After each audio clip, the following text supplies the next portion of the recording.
Bem, hoje são 27 de agosto de 2018.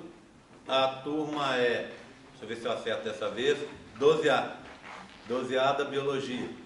A confusão da turma da semana passada foi porque as turmas agora mudaram de ordem. Eu sempre dava aula para 20A primeiro e depois para 12A.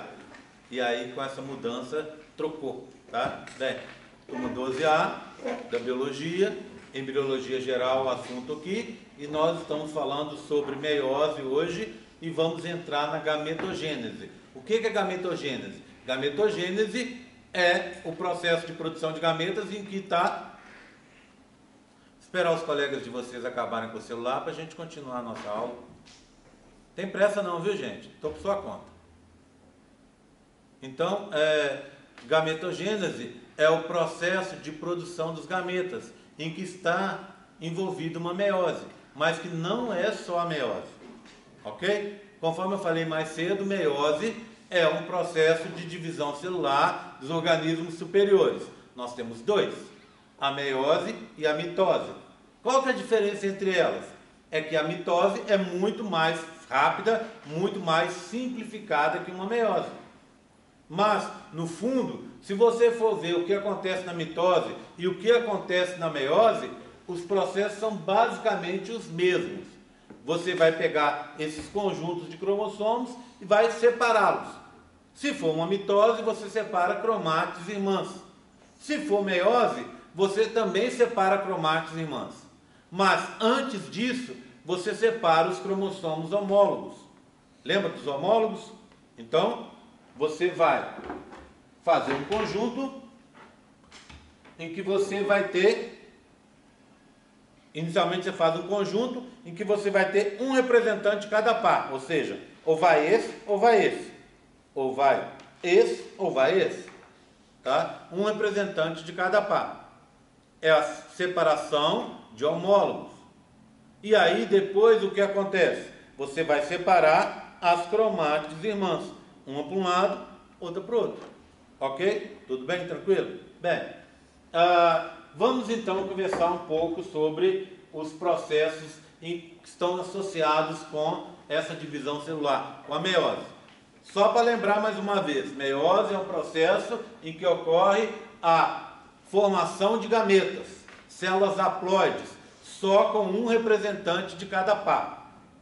É diferente da mitose, em que uma hemácia vai formar uma outra hemácia, em que um hepatócito, uma célula do fígado, vai formar uma outra célula do fígado, em que uma fibra muscular vai formar uma outra fibra muscular. Então, vai formar células exatamente iguais. Agora a gente vai partir de uma célula diferente para formar um outro tipo celular, que é o gameta, tá? E esse gameta vai se juntar com o outro gameta, ou seja, no meu caso, eu formo gametas masculinos espermatozoides que vão se juntar com o gameta feminino, com o ovócito 2, para dar origem de novo a uma célula 2N, célula diploide, né? Que é o zigoto, que a partir dali vai sofrer só mitoses e diferenciações para dar origem a todo tipo celular que eu tenho no meu corpo, a todos os 242 tipos celulares que eu tenho no meu corpo, ao total de 70 trilhões de células que eu tenho no meu corpo. Tudo bem? Tranquilo? Estão entendendo? Tá? Bem, a divisão celular, ela pode ser separada pode ser fragmentada em três processos. O primeiro dos processos é o que a gente chama de intérfase. Nessa intérfase, eu vou ter três etapas. As fases G1 vem de growth, uma palavra em inglês que quer dizer crescimento. Então, no growth 1, no G1, a célula vai estar crescendo. O que é crescer nesse caso? Igual eu falei ali naquele exemplo na aula anterior. Crescer é duplicar o conteúdo interno. Qual o conteúdo interno? O citoplasma e todos os componentes do citoplasma. Então, essa célula vai duplicar as proteínas, ela vai duplicar os carboidratos, ela vai duplicar as organelas, vai duplicar os lipídios, etc, etc. Ela vai guardar armazenar dentro de si reservas para que ela depois possa gerar 2 ou 4, se for o caso da meiose, que vão ter basicamente o mesmo conteúdo que tinha anteriormente. Bem, então G1. Aí a gente passa para a fase S. S vem de síntese. É a fase em que eu tenho a duplicação semiconservativa do DNA. Lembra? Se chama semiconservativa porque você começa com 2 fitas antigas que vão se abrir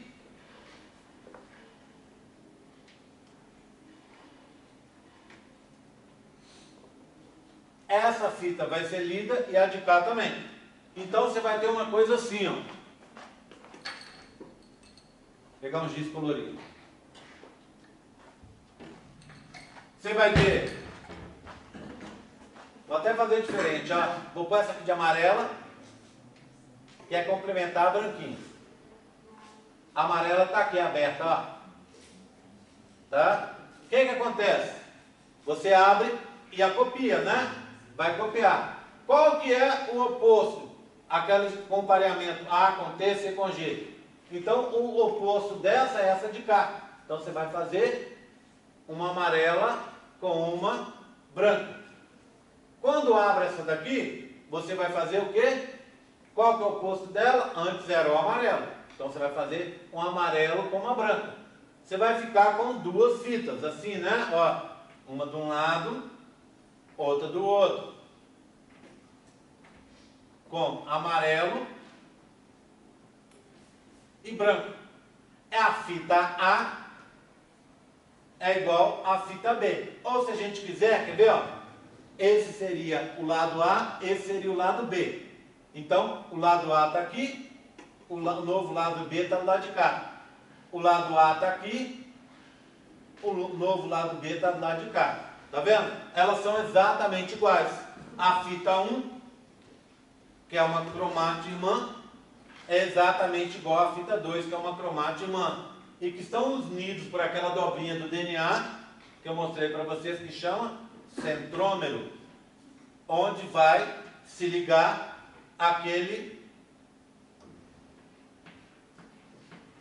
complexo proteico, que eu chamo de cinetócoro, tá?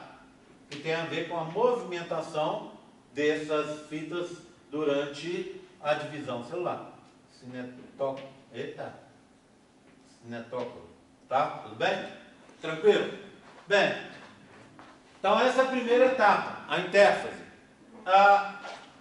Aí passa uma fase final da intérfase, que é o novo crescimento, que é o G2. Aí ela vai fazer uma checagem, depois do G2, para ver se está tudo bem. É o que a gente chama checkpoint, ponto de checagem. A célula vai conferir se está tudo certo. Se foi tudo duplicado certinho, se o DNA está duplicado, se tem quantidade de reservas, tudo para funcionar. Está tudo funcionando? Beleza. Se está tudo funcionando, vamos passar para a etapa seguinte, que é a cario não é núcleo? Cariocinese. Movimentos no núcleo. Esses movimentos no núcleo são a prófase, igual a gente aprendeu, tá? A metáfase, a anáfase e a telófase. Então, quando a gente está falando de divisão celular, a gente está falando principalmente de cariocinese, mas ela envolve outras coisas. Por exemplo, a preparação, que é a intérfase. Depois disso, da cariocinese, você vai ter a citocinese, a separação do citoplasma. No caso da gente, é uma separação que a gente chama uma separação centrípeta. Centrípeta, tá? Que é uma separação de fora para dentro. Então, você tem a célula está aqui, ela começa a se dividir assim, ó, para dentro, fazendo um estrangulamento, ela vai se estrangular. Então, é a citocinese, a parte final, dando origem a duas células filhas. Está aqui, ó. Então a divisão celular é assim. Só que eu queria agora acrescentar algumas coisas a essa divisão celular. Primeiro, essa divisão celular, simples assim, é uma mitose, não é? Então essa é a mitose.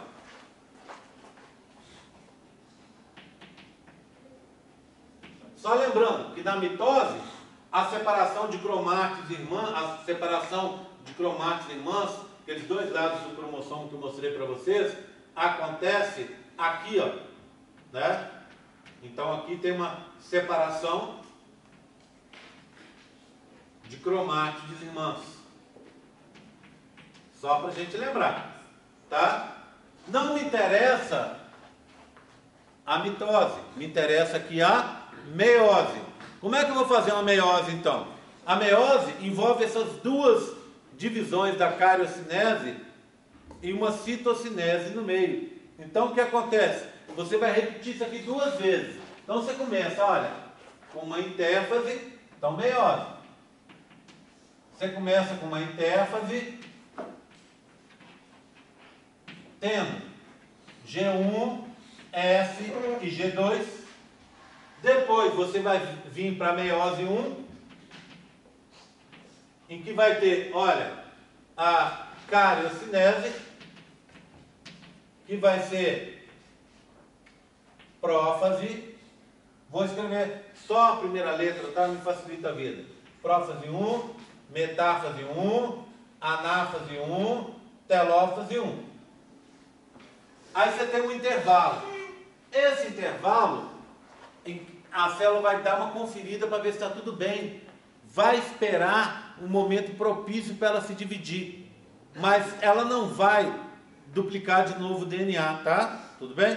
Esse intervalo a gente chama de intercinese. Imagina, a célula chegou até aqui.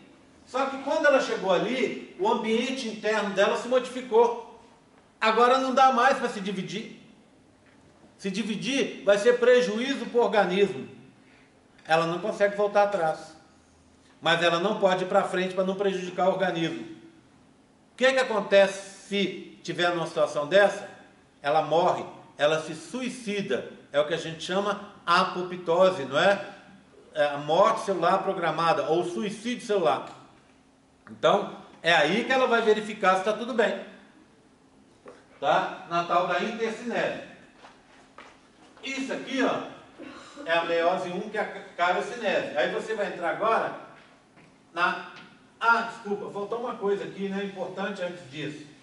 Você vai ter aqui uma citocinese antes de continuar. Então, se começou aqui com uma célula e aqui embaixo você vai ter duas células, ok? Porque as células se separaram. Essas duas células vão entrar, aí sim, na meiose 2. Na meiose 2. O que você vai ter nessa meiose 2? Uma cariocinese com, de novo, ó, prófase, metáfase, anáfase e telófase. Para separar das de cima, eu vou pôr o número 2. Prófase 2, metáfase 2, anáfase 2, telófase 2. De novo, vem uma citocinese. Essa citocinese vai ocorrer nas duas células. Ou seja, cada uma delas agora vai dar origem a duas. Uma, duas. Aqui também. Uma, duas. Ao final você formou 4 células. Não é? Começou com uma e formou 4. Por quê? Porque foram duas divisões sucessivas. Ok? Tudo bem por enquanto? Nada demais, né, gente? Esse é o princípio básico do básico do básico, que provavelmente vocês aprenderam lá no colégio. Não é? Nada demais. Só que agora vamos começar a trazer esse conhecimento aqui a nível da universidade. Tá? Bem, vou começar assim, dizer para vocês, começar dizendo para vocês que existe uma outra fase. Essa fase é uma fase que a gente encontra aí denominada nos livros, Então, vale a pena a gente colocar. É uma fase em que você tem alguns eventos da metáfase e alguns eventos da prófase. Ou seja, é uma fase intermediária entre prófase e metáfase. Lembra dos acontecimentos da prófase? Daqui a pouco a gente vai revisá-los. Mas lembra aquela história, a carioteca se desfaz. Oh, isso lá é hora, cara. A carioteca se desfaz. O cachorrinho que chegou ali. A carioteca se desfaz.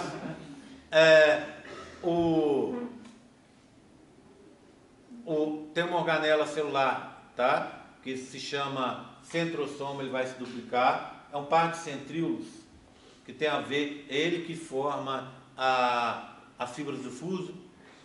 Ele se duplica e vai para as extremidades, para os polos opostos. Os cromossomos ficam enovelados. Tudo isso são eventos da prófase. Qual que é o evento da metáfase?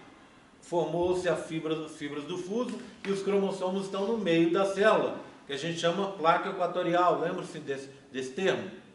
Bem, entre uma coisa e outra acontece muita coisa que a gente não fala. Por isso foi criado uma nova etapa, que a gente chama prometáfase. Prometáfase. Prometáfase é uma fase, então, onde você tem coisas da prófase e coisas ainda da metáfase. Ela vai entrar onde? Vai entrar aqui, ó. PM, prometáfase 1. Do mesmo jeito aqui, ó. Entre a prófase e a metáfase. Prometáfase 2. Ok? Tudo bem? Tranquilo? Vamos olhar as caixinhas então? Vamos dar uma brincada aí com as nossas caixinhas? Posso começar? Todo mundo prestando atenção? Começar aqui, ó. O que eu tenho aqui? Gente, isso aqui foi totalmente detonado. Só um segundinho que eu vou dar umas gotinhas de cola aqui, pelo menos para ver se segura alguma coisa.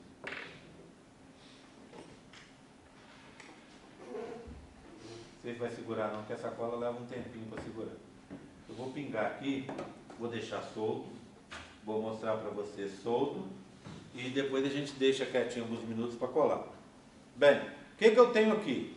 Uma representação desse processo de intéfase, tá? Eu tenho o que? Olha, os cromossomos, aqui seria o núcleo, aqui indicado para essa região vermelha, partido, né? Então aqui seria o envelope nuclear, tá? E aí, a carioteca, que a gente chama, né? E os cromossomos ainda estão enovelados. O que está acontecendo com essa célula? Ela está se multiplicando. Ela está multiplicando o conteúdo interno dela, tá? Mas isso eu não consigo ver. Eu não consigo ver ainda. E as organelas, aquelas organelas que eu contei para vocês, estão aqui, ó. Aqui no cantinho. O tal do centríolo. O que seria esse tal de centríolo? Centríolo é uma organela que vai produzir o que a gente chama de citoesqueleto celular. O que é o citoesqueleto celular? Imagina você acampado. A barraca, ela tem que ter uma estrutura, não é isso? Tem que ter alguma ferragem na barraca para ela ficar naquele formato. A célula é do mesmo jeito. Ela tem que ter uma estrutura interna para manter o formato dela. Então, imagina, falei aqui hoje, né? Imagina um hepatócito, ou um glomérulo, uma célula de um glomérulo renal, uma célula do pulmão. São células de formato totalmente diferente. Totalmente diferente, tá? Essas células têm um formato diferente porque existe uma estruturação interna que dá o formato para elas, que segura, que mantém a forma delas. Essa estruturação a gente diz que é um citoesqueleto, esqueleto celular, citoesqueleto. E você tem 3 tipos de citoesqueleto. Um citoesqueleto de microtúbulos, que são bolinhas que fazem tubinhos, de actina, tá? Que são trançados assim, são cabinhos trançados, e de filamentos intermediários. Então são 3 tipos de citoesqueleto, que vão manter a estrutura interna da célula. Além disso, a célula, que não é boba nem nada, ela usa esse citoesqueleto para transportar coisas de um canto para o outro. Por exemplo, no meu doutorado, eu trabalhei com uma proteína que chama miosina 5A. O que essa miosina faz?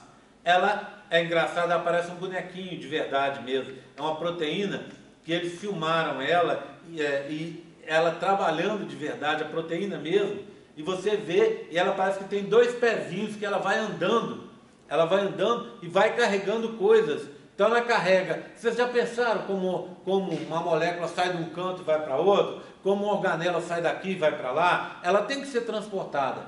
E a via, a estrada para onde ela vai passar, são esses cabos, que são os cabos do citoesqueleto.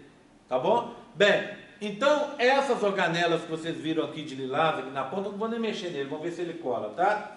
Ela aqui, ó. Tá vendo? Olha ela aqui. Essas organelas são os centríolos.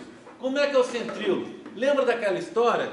Você tem tubinhos, pares de tubinhos periféricos, nove pares periféricos e 2 centrais, e um par central, né? Então, 9 pares periféricos e um par central. Nesse arranjo assim, ó. Então, imagina, ó. 2, 1, 2, 3, 4, 5, 6, 7, 8, 9. Você tem 9 pares periféricos e um par central. Isso aqui são tubos. Talvez seja a organela, talvez não. Com certeza é a organela mais estranha de todas. Ela não se parece com nada que a gente conheça. Aí fica uma estrutura dessa assim e uma outra estrutura dessa assim, ó, paralela assim, perpendicular, formando um Tzinho, tá? Cada estrutura dessa é um centríolo. O que esse centríolo faz? O citoesqueleto de microtúbulo, um daqueles citoesqueletos que eu contei para vocês, forma nessa região, forma a partir dessa organela. Ela serve para isso. A gente tem, então, sempre ela aos pares. Então, esse é um centríolo e esse é o outro centríolo. O par de centríolos a gente chama de centrosomo, tá? Centríolo. Olha que engraçado. Toda célula tem centríolo, mas no máximo um par de centríolos, um centrosomo por célula, e ele fica em torno do núcleo, ali pertinho do núcleo. Então, o que acontece? Essa é a estrutura que a gente está vendo ali na interfase. O que está acontecendo na interfase? G1, crescimento, S, duplicação semiconservativa do DNA, que eu não estou vendo, não consigo ver, e G2, que eu também não de novo crescimento. Tá bom? Bem, vou tentar mais umas gotinhas de cola aqui para ver se segura. Eu estou com os modelinhos estragados, eu até coloquei eles ali embaixo e trouxe a cola hoje para poder ver se eu consigo colar os modelinhos que, pelo manuseio do pessoal, acabam judiados de um semestre para o outro. Tudo bem? Então, estava acontecendo isso na interfase, aquele que eu vi. Aí eu entro na prófase, seguindo lá, olha lá, na meiose 1, prófase 1, que é a primeira etapa. Olha o que eu tenho aqui na prófase 1. Vou pegar aqui para vocês. Cadê? Telófase, prometáfase. Deixa eu achar ele aqui que eu me perdi aqui. Só um segundo, gente. Caixa grande. Prófase 2. Telófase. Anáfase. Prófase 1. Tá? Pronto. Então aqui, ó. O que eu tenho na prófase 1? Vamos olhar. Lá dentro, olha lá. O que eu tenho aqui? O par de centríolos, o centrosomo, já se duplicou. Eles se duplicaram e cada um foi para uma extremidade diferente, tá vendo? Por quê? Porque a partir deles vão se formar as fibras do fuso mitótico, que nada mais são do que citoesqueleto de microtúbulo, aqueles tubinhos que eu contei para vocês. Tá aqui, um de um lado ou do outro. Os cromossomos homólogos se parearam. Então, ó, eu tenho aqui, ó, um par representado aqui e um par aqui. Então esse par é o quê? representado por um amarelo e um laranja. E aqui o outro par representado por um verde e por um azul. É como se eu pegasse aqui, ó, igual eu falei para vocês, igual eu estava mostrando antes, é como se eu pegasse, deixa eu só guardar com esse aqui para não esquecer de levar isso aqui para casa. Depois eu me compro. É como se eu pegasse aqui, ó, para ser o vermelho, para ser o amarelo e para ser o laranja, por exemplo. Eu escolhesse esse com o par dele, respectivo. Pronto, tá? Esse é um. E o outro, vamos supor que eu pegasse aqui, ó, esse último menorzinho. Aqui, com o parzinho dele, aqui. É isso que eu estou representando para vocês ali, de forma mais esquemática, tá bom? Ok? Não precisa, acho que é óbvio para vocês, eu estou representando um par só. Quantos pares eu formo naquele momento ali? Eu vou formar 23 pares, não é? Eu vou formar o quê? 22 pares de autossomos, ou seja, cada um com cada um aqui, e um par, no meu caso, é um X com Y, se for uma menina, um X com X. Aí dando 23 pares, tá? Eu não preciso, para entender o processo de meiose, eu não preciso mostrar os 23, seria muito confuso. Então eu só estou fazendo com 2. Todo mundo acompanhando? Tá? Bem, etapa seguinte, saímos dela e entramos na, olha lá, prófase 1, prometáfase 1. Olha que eu puxei lá, tá vendo? Prometáfase 1. O que acontece na prometáfase 1? Por que ela se diferencia da metáfase? Na prometáfase 1, os cromossomos já estão unidos às fibras do fuso, mas elas ainda não estão no meio da célula, que a gente chama de placa equatorial. Então, olha aqui, ó. Deixa eu mostrar para vocês a prometáfase. Olha aqui. Ó, lembra que eu contei para vocês? Mostrei ali que um par de homólogos era laranja com amarelo e o outro par era azul com verde. Eles já estão unidos às fibras do fuso, tá vendo? Mas olha essa fibra do fuso aqui, ó. Ela é curta. Essa aqui é longa. Olha essa daqui. Essa é longa, tá vendo? E essa aqui é curtinha. Significa que os cromossomos já se uniram às fibras, mas elas não estão no mesmo tamanho. Quando elas ficam no mesmo tamanho, elas empurram, obrigatoriamente, é uma questão de geometria, vão empurrar os cromossomos para o meio, para o equador da célula. Eu tenho cromossomos pareados homólogos. Lembra que eu falei no começo da aula? O cromossomo homólogo é igual ao outro, no sentido de que ele tem os genes para as mesmas características, nos mesmos locais, nos mesmos locos. Então, por exemplo, vou pegar o cromossomo 15. O que acontece com o cromossomo 15? No cromossomo 15 eu tenho os genes para a cor de olhos, cor básica de olhos. Aqui, por exemplo, quase todo mundo são olhos castanhos. Mas se a gente for olhar, você tem uma variação enorme dos castanhos. Você tem desde castanhos que são clarinhos, tá? São mais para mel, tem castanhos que são bem escuros e tem o olho da cor pretinha, que para a gente é um castanho, ok? Então você tem olhos castanhos, com toda essa variabilidade, olhos verdes e olhos azuis. São só 3 cores possíveis de olhos no ser humano, todas no cromossomo 15. Ah, mas como é que fica um castanho diferente do outro? É porque entram outros genes para dar essa diferenciação, os matizes, as iridescências e tal. Então isso é que vai fazer a diferença. Mas cores básicas são só 3, estão no cromossomo 15. Como é que funciona lá no cromossomo 15? Existe um local específico onde está esse gene. Esse gene, então, está num locus específico no cromossomo 15. Ele pode ser, no meu caso, vou pegar o meu caso, eu sei que pelo menos em um cromossomo eu tenho um gene para castanho. Por quê? Porque meus olhos são castanhos. O outro gene no outro cromossomo, no 15, vamos contar qual é o 15 aqui, ó. Vamos lá, hein? Ó. 1, 2, 3, 4, 5, 6, 7, 8, 9, 10, 11, 12, 13, 14, 15. Esse de cá. É o último, tá vendo? Então é desse que eu estou falando. Outro gene nesse cromossomo 15, no meu, eu tenho dois. Um que veio do meu pai, seu Luiz, outro que veio da minha mãe, dona Tânia. Já expliquei isso para vocês. Então, vamos supor que lá que eu recebi do meu pai um castanho. Eu sei que eu recebi um castanho de alguém. Ou é do meu pai ou é da minha mãe. Ou é dos dois. Não é? Porque meus olhos são castanhos. O outro pode ser castanho, mas pode ser azul ou verde. Eu tenho na minha família, família do meu pai e na família da minha mãe, um monte de gente com olhos azuis e olhos verdes. Por quê?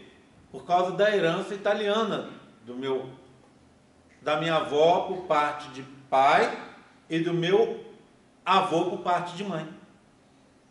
Então eu tenho essa herança. E eles tinham olhos azuis clarinhos. E aí deu o pessoal com olho verde, o pessoal com olho azul e a maioria com olhos castanhos. Então eu posso ter no outro cromossomo 15, olho azul, gene para olho azul e gene para olho verde. Ou castanho também é possível. Resultado, se eu tenho um castanho, ele domina o azul e o verde. Então vai aparecer, vai se expressar, vai ter o fenótipo que a gente fala, é o castanho. Não é assim que funciona? Tá? Bem, então eles se parearam. E aí, na prometáfase, eles vão se separar. Tá? Mas eles vão começar a unir para se separar. Só que antes que isso aconteça, aconteceu uma coisa aqui, ó. Repararam isso aqui? Compara esse com o da prófase. Olha, eu tinha verde, só verde. Azul, só azul. Amarelo, só amarelo. Laranja, só laranja. Olha o que aconteceu aqui agora. Eu tenho o verde com um pedacinho de azul e o azul com um pedacinho de verde. Do lado de cá a mesma coisa. Aqui eu não via porque a prófase estava se iniciando. Durante a prófase aconteceu um processo super famoso, que muitas vezes a gente sabe que ele é importante, mas a gente não conhece bem a importância dele, que é o tal do crossing over. Crossing over, permutação, recombinação genética. O que é isso? Os homólogos se parearam. E, ao acaso, eles trocam pedaços entre si. Trocam pedaços entre si. Quantos pedaços? É o acaso, tá? Pode ser em torno, em média, uns 3, 4 por par de homólogos. 3, 4. Então, o 15, lembra daquele 15 meu? Que era, se eu pegar esse 15 aqui, ó, que eu recebi do meu pai. Pronto.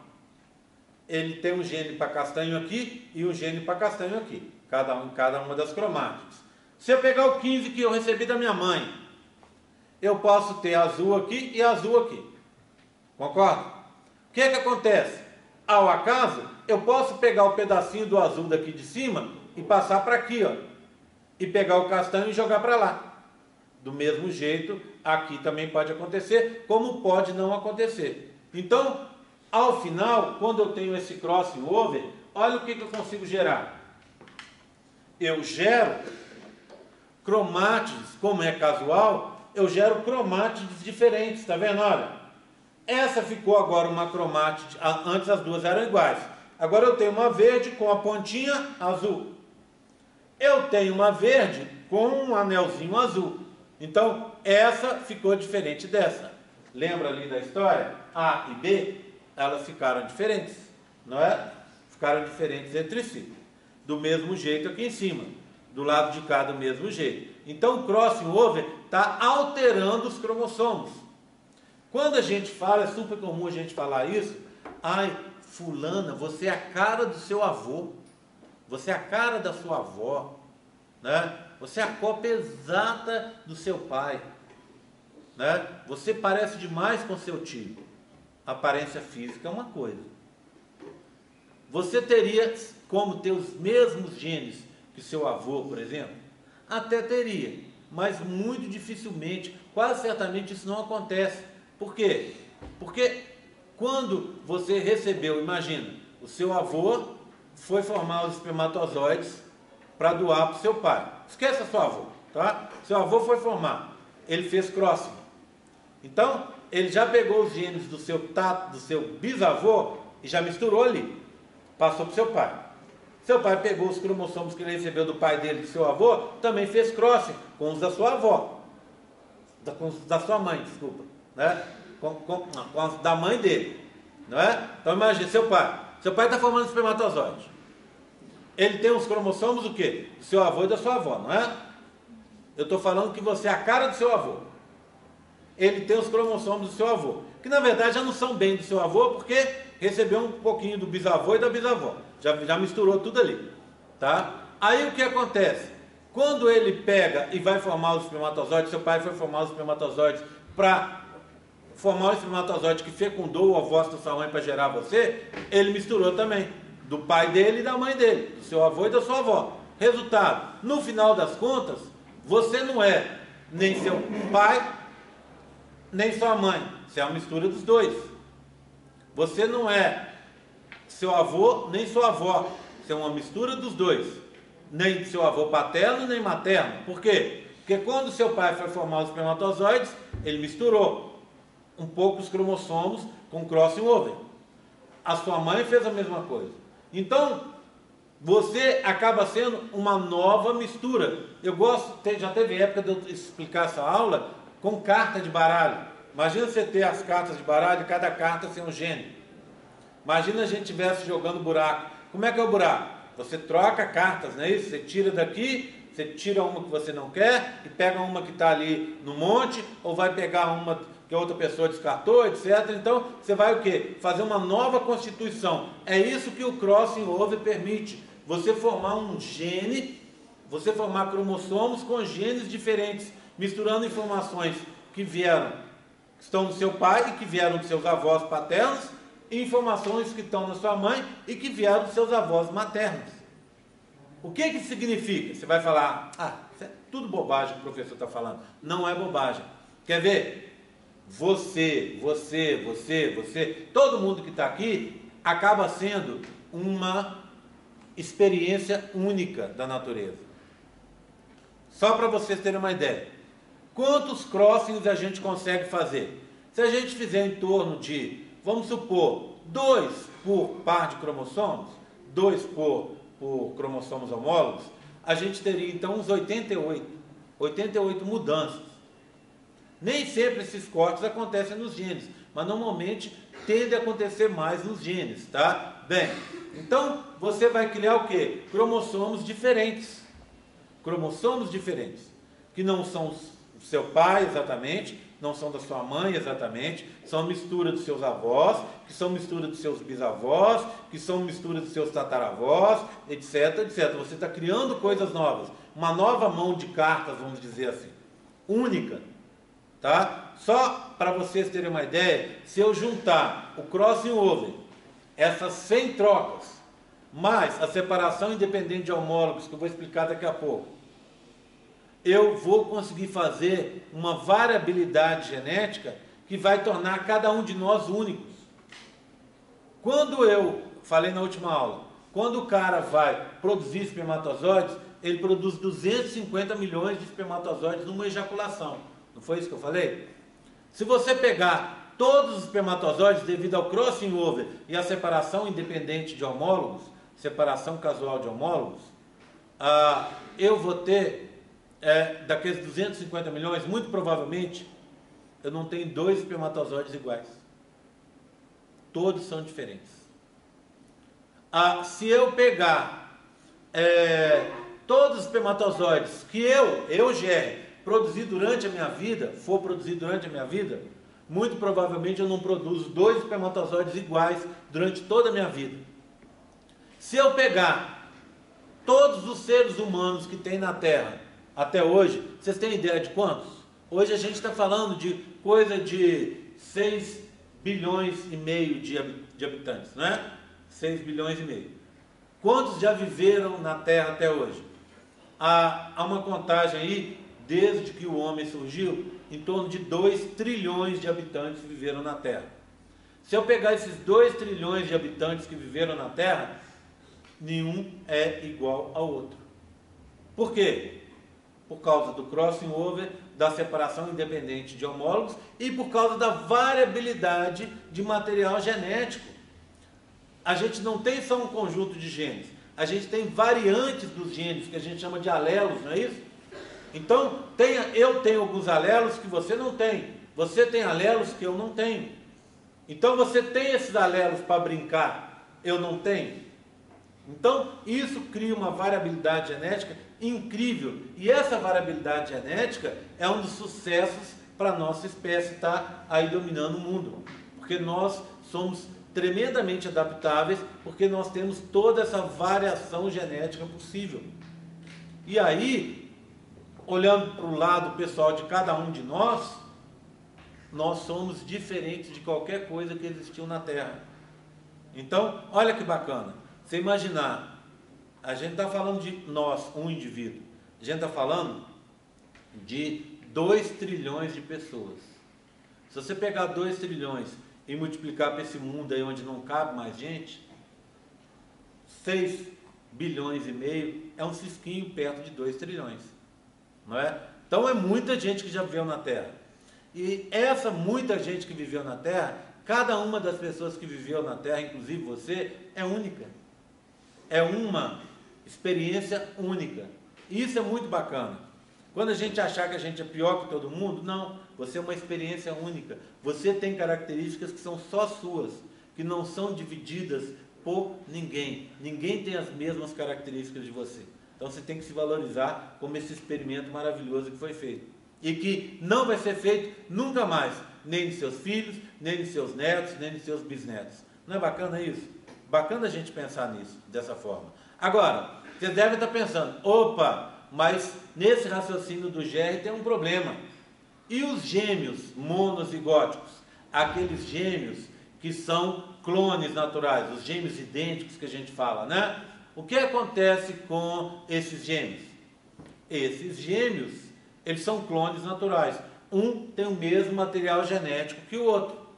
Eu estava dando aula para medicina semana passada e tem um menino lá que ele tem trigêmeos idênticos. Ele mais 2. Raro de acontecer. Aí eu perguntei para ele, falei assim, ô fulano, deixa eu te perguntar uma coisa. Você e seus irmãos, você se considera muito parecido com seus irmãos em termos comportamentais? O que ele me falou? Não. Ele falou assim, olha, em termos físicos sim, nós somos um a cara do outro. Mas em termos comportamentais não, nós somos muito diferentes. Vocês sabem por que isso? Porque um gêmeo idêntico fica diferente do outro? Por causa das ações do ambiente. Por exemplo, esse menino, ele estava tendo aula de embriologia comigo. Os outros irmãos não estavam tendo. Então o ambiente que ele estava inserido é um.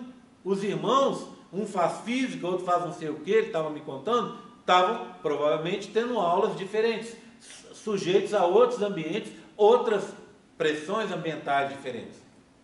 E isso faz com que os genes sejam ligados e desligados de acordo com as pressões ambientais. Por isso que as pessoas são parecidas fisicamente. Você pode ser a cara do seu avô, eu comecei o comentário assim, né? Mas você só a cara do seu avô. Você é bem diferente do jeito de ser do seu avô. Ou você pode ter características que são parecidas com o seu avô e ser diferente que ele. Então, não é bem assim. Não dá para a gente se ligar a uma atitude só, a uma característica só. Aí, o que acontece? O ambiente age e os genes, mesmo iguais num irmão e no outro, eles são expressos de formas diferentes. Imagina um irmão idêntico que joga basquete, o outro não joga. Esse irmão que joga basquete, ele vai ter o quê? O físico mais bem desenvolvido que o outro, né? Imagina que um desses irmãos, quando era pequenininho, sofreu um acidente e anda de cadeira de rodas. Está vendo? Ele não vai ter o mesmo desenvolvimento que os outros, não tem como. Viram só? Então, o ambiente age em cima. Só para vocês terem uma ideia. E aí causa uma expressão diferencial. Esses três irmãos que eu estava contando para vocês lá da medicina. Esse irmão, tem dois outros irmãos, e esse garoto faz medicina. Se a gente pegar os três aqui e pedir para eles passar o dedo na tinta para a gente tirar a impressão digital deles, ela é diferente. A impressão digital de cada irmão é diferente. Se a gente for lá no banco e pedir para, sabe aquele sistema que tem que examina o padrão da íris, para, ao invés de você usar a impressão digital, você usar senhas e tal, tá? Para você fazer, entrar na sua conta e tal. Se eles forem lá, um não consegue entrar na conta do outro. Por quê? Porque o padrão da íris é diferente de um para o outro. Por que isso acontece? Porque o padrão da íris, quanto à impressão digital, depende do ambiente para se formar. Lá dentro do útero, apesar dos três terem sido gerados, às vezes dentro da mesma bolsa ao mesmo tempo, um ambiente ali era levemente diferente de um para o outro, e a impressão digital fica diferente. Portanto, no final das contas, não existe ninguém igual a ninguém. E isso é muito bacana, né? Isso é muito bacana. Isso às vezes faz a gente se valorizar mais, porque a gente tem que pensar, poxa, tudo bem que eu tenho meus defeitos, mas tem minhas qualidades, tem meu jeito de pensar, que muito provavelmente na sua totalidade, ou pelo menos tem muita coisa em comum com muita gente, mas tem coisas que são só minhas, tem características que são só minhas. Isso é bacana, faz a gente valorizar a gente mesmo, né? Bem, voltando ao assunto, eu estou na prometáfase. Aqui já tem essas marquinhas para indicar que na prófase aconteceu o crossing over, e eu não estava vendo aqui.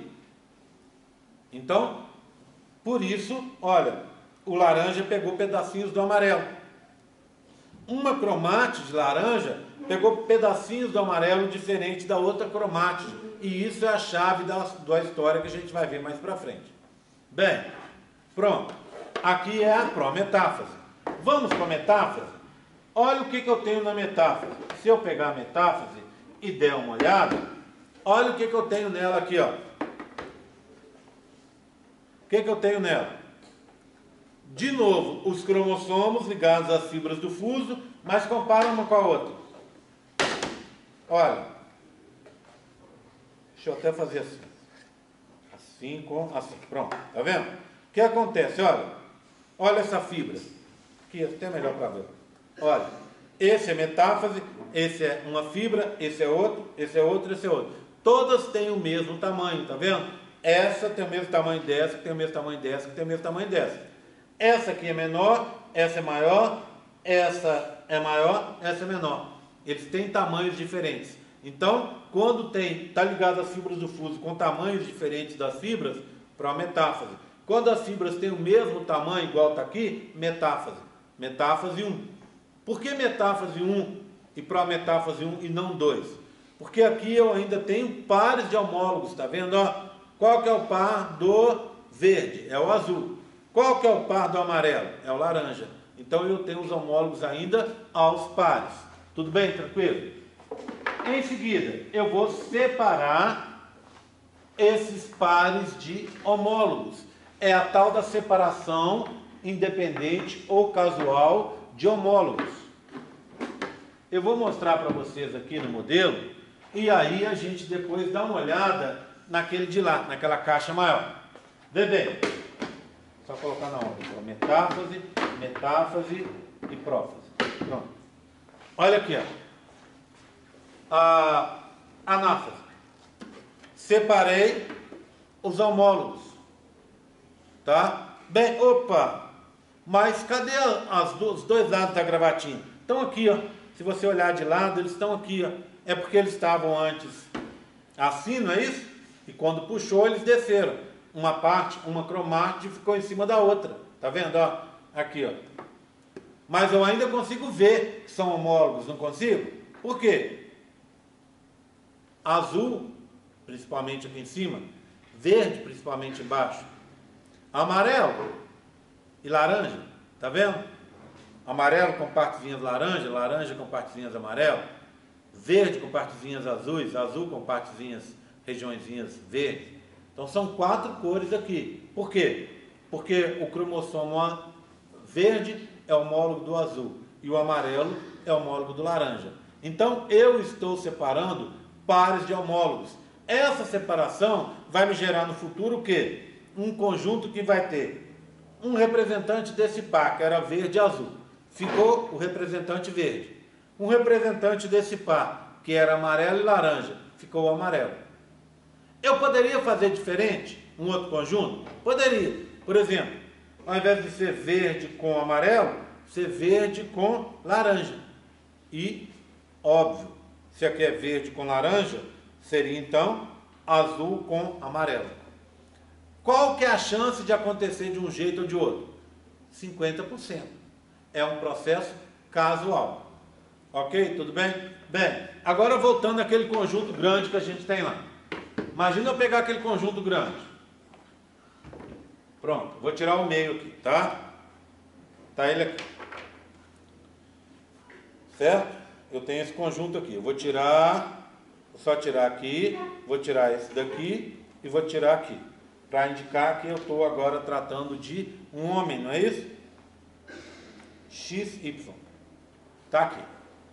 Eu parei. Então eu parei, por exemplo, esse com esse. Eu vou ter que escolher qual que vai ficar na nova célula. Pode ser esse, pode ser esse. Esse, 1, 2, 3, 4, 5. 1, 2, 3, 4, 5. Com esse. 7. Esse. 1, 2, 3, 4, 5, 6, 7. Com esse. E assim sucessivamente. Como é que eu vou selecionar qual que vai? Em todos os pares, a chance de um para ir para uma célula e não o outro é casual. Vou fazer a pergunta para vocês o seguinte: quantos conjuntos eu consigo formar? Porque toda a célula inicial sempre é essa configuração, não é? Aí eu faço o crossing, esquece o crossing, pronto, tá? Mas eu vou separar agora os homólogos. E vou fazer um conjunto que seja assim, ó. Você, com você, com você, com você e assim sucessivamente. Tá vendo? Estou fazendo um conjunto assim. O que acontece com esse conjunto? Esse conjunto tem a mesma chance de acontecer do que o outro conjunto. Outros conjuntos aqui. Como é que eu consigo saber, então, quantas combinações, quantos conjuntos diferentes eu formo? Vocês sabem como? Uma coisa chamada análise combinatória, lá da matemática. Não é? Que a gente aprende na matemática. É aquela brincadeirinha, né? O cara te dá um monte de componentes e fala assim: quantos conjuntos, quantas combinações diferentes você consegue fazer? Quantas possibilidades de quantos conjuntos diferentes você pode fazer? A brincadeira que eu estou propondo para vocês é essa. Quantos conjuntos eu consigo fazer? É simples. As coisas estão aos pares. Então são pares sempre 2. Quantos pares? 23. É 2 elevado a 23, o que dá mais ou menos 8,4 milhões de combinações. Só pensando em conjuntos diferentes. 8,4 milhões de combinações dá 8,4 milhões de células diferentes, não é? Agora, quantos crossings eu tenho? 100. Então, daria 840 milhões de combinações diferentes. Eu conseguiria fazer 840 milhões de células diferentes, não é? Só que tem uma coisa errada nesse raciocínio meu, que é básico, que eu já falei várias vezes aqui. O crossing over são 100 trocas, mas são 100 trocas ao acaso. Então eu não posso dizer para você que vai trocar sempre essa região aqui, ó. Quando trocar, vai trocar ela. Não, pode trocar ela, pode trocar outra, pode trocar outra, pode trocar outra. É casual. Então não dá para eu fazer esse cálculo tão simples assim. É muito mais do que isso. Porque eu tenho um total de, olha só, eu tenho um total de 23 pares de cromossomos, não é? Eu tenho um total para trocar em torno de 25 mil genes. Então, o número de trocas aí estende-se ao infinito. E se você ainda for juntar aquela história dos alelos, das variantes diferentes, é por isso que a gente não tem ninguém igual. Ninguém igual a ninguém. Lembra da história? Quer ver um padrão diferente de alelo? Para deixar claro para vocês. Eu, olhos castanhos. A minha mulher, vamos supor, olhos azuis. Eu com ela posso ter filhos de olhos castanhos, filhos de olhos azuis. Depende do que eu tenho no outro cromossomo. Se eu tiver azul, então azul meu com azul dela, filhos de olhos azuis. Azul é o recessivo da história. Se eu tiver no outro alelo, no outro cromossomo verde, e ela tiver azul, eu posso ter filhos verdes, porque verde domina o azul. Então, assim, um casal de olhos azuis, obrigatoriamente, se não acontecer nenhum problema de formação, ele vai ter filhos de olhos azuis. Sempre. Casal de olho azul, filho de olho azul. Tá? Agora, casal de olhos castanhos pode ter filho de olho azul, olho castanho, olho verde, depende do que você tem ali. Tá vendo? As diferenças entre os alelos, esse polialelismo que a gente fala. Agora, antes que me pergunte, um defeito de formação. Já viram a história? Acontece muito com husky, com gato principalmente, mas acontece também com pessoas. Quem tinha, mas não era um problema desse, não era esse problema, mas ele tinha um olho azul e um verde. Era o David Bowie, que morreu há pouco, né? Morreu no passado, não foi? David Bowie? O que acontece? O negócio dele não era bem isso, mas era um outro tipo de problema que ele teve. Mas algumas pessoas, quando vão formar os olhos, acabam tendo, igual o husky, que é super comum na raça, acaba tendo algumas raças de gato, acaba tendo um olho de uma cor, outro de outra. Como isso é possível? A gente chama isso de heterocromia. Como ela pode acontecer? Imagina, eu, olhos castanhos. A minha mulher, olhos azuis. Pronto. Acontece o seguinte, o meu cromossomo castanho domina. Então, qual que seria a tendência? Eu ter um filho com olhos castanhos. Pronto. Tá? Só que nesse olho de cá, quando ele foi se formar, por um motivo que a gente não sabe bem a causa, o gene para olho castanho foi bloqueado.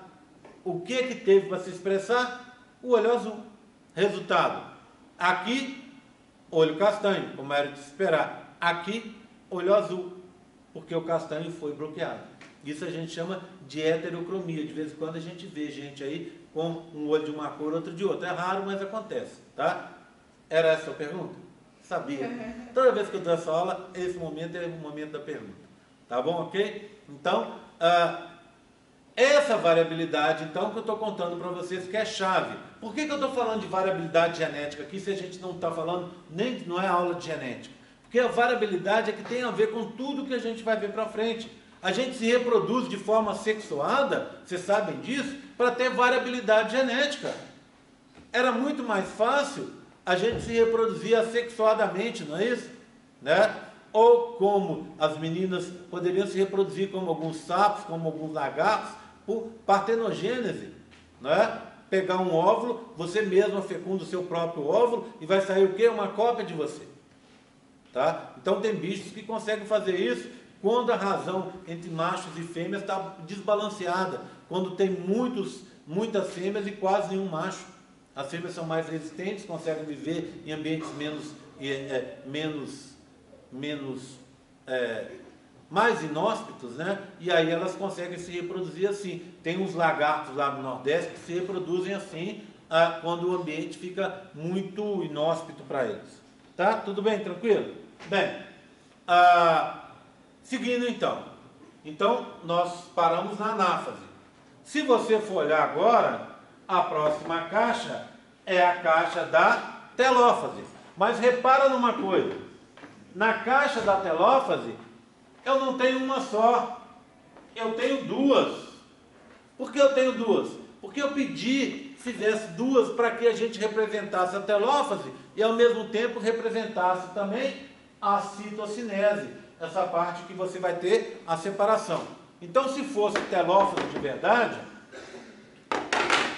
eu teria sim, ainda unido, tá vendo? Mas separado em dois grupos.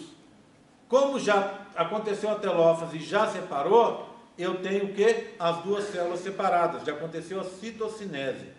O que sobrou aqui? Olha, um representante do par que era azul e verde está aqui, ó. É o azul. Se ele está aqui, o verde está do lado de cá. O outro representante do outro par, que era laranja e amarelo, está aqui. É o qual? É o laranja. Em consequência, o amarelo está do outro lado. Entenderam? Está separado. Tá? E esse tipo de coisa, então, gerou para mim duas células diferentes entre si. Pensa bem, no início eu tinha uma célula com 4 cromossomos, não era isso? Ela era 2 conjuntos? Era. Por quê? Porque eu tinha os 4 cromossomos, eram 2 pares de 2, dando 4. Então, essa minha célula era o quê? Uma célula diploide, com 2 conjuntos, igual aquela grandona que eu mostrei ali para vocês. 2 conjuntos.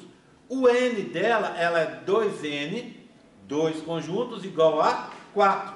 Então, se eu mostro essa célula para vocês aqui, ó, lá na prova e pergunto, essa célula é o quê? Diploide. Diploide, em biologia, a gente costuma representar com 2N. 2N igual a 4. E agora? Vamos pegar o que aconteceu na telófase. Eu gerei quantas células? 2. Essa célula é 2N ou ela é N? Cada uma dessas. Essa. É 2N ou é N? Ela é N. Por quê? Porque ela tem um representante só de cada par. Ela forma um conjunto só. Não interessa se veio do pai ou da mãe. Tá? Ela tem um representante de cada cromossomo. Se ela tem um conjunto só, ela é N. Ou, como a gente chama, haploide. Haploide. N igual a 2. Lembra, era 2N igual a 4. N igual a 2, com N igual a 2 deu 4. Mantive o número de cromossomos. Mas separei as cromátides irmãs. Os cromossomos homólogos. Como a primeira divisão eu diminuí o número de cromossomos em cada célula, eu chamo a meiose 1, que é essa que a gente está falando, vocês viram, né? Anáfase 1, telófase 1, prófase 1. Eu chamo essa meiose 1 de uma divisão reducional. Por que ela é reducional? Porque eu começo com 2N e gero duas células N, tá? Por isso ela é reducional, porque reduz, tá? Reducional. Ok? Tudo bem? Aí nós entramos naquela fase que eu contei para vocês, que é a fase da paradinha, né? Esperando para ver se está tudo bem, se está tudo ok, para ela continuar. É o que a gente chama de intercinese. Deixa eu colocar aqui, ó. Esqueci de colocar, tá vendo? É intercinese. Deixa eu escrever aqui, ó. Intercinese. É nesse momento que a célula vai conferir se está tudo bem. Eu contei para vocês, né? Se não tiver tudo bem, ela pode entrar em apoptose. Então, essa intercinese não é um processo de parada para verificar se está tudo bem. Ela pode fazer ajustes, mas ela não vai duplicar o material genético. Isso ela não faz. Essa intercinese pode durar quanto tempo? Viram que o nome é diferente de intérfase, né? Quanto tempo ela pode durar? Alguns minutos, algumas horas, alguns dias, até algumas semanas ela pode durar.